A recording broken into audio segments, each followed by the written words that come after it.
Dhukkubni kalee sadarkaa 5 kan qabu yoo ta'u, sadarkaa 5ffaatti yoo qaqqabe torbanitti si'a 2 haga 3 qarshii 4,000 haga 5,000 baasanii dhiqsiisuun yookaan immoo kalee biraan bakka buusuun dirqama ta'a.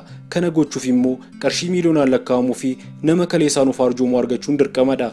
Viidiyoo keenya har'aan kaleen keenya sadarkaa dhumaatti qaqqabu saatiin dura dhukkubichi yeroo nu jalqabu mallattoolee agarsiisan isin daawwachiisna.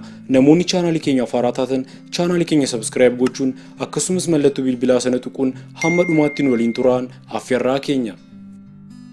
Tokkoffaa naannoo ijaa fi fuulaa dhiita'uu. Lammaffaa miila lamaan naannoo komee dhiita'uu. Sadaffaa humna dhabuu, fedhii nyaataa dhabuu fi yeroo dheeraaf ol deebisuu. Arfaffaa fincaan keessa dhiigni jiraachuu yookaan garmalee diimachuu fincaanii.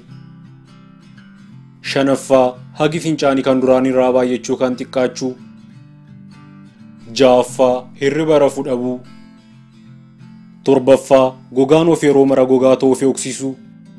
Mallattoowwan armaan olii kana yoo qabaattan gara mana yaalaa deemuun fayyummaa keessan mirkaneeffadhaa isiniin jecha viidiyoo biraan ammoo arginutti nagaatti.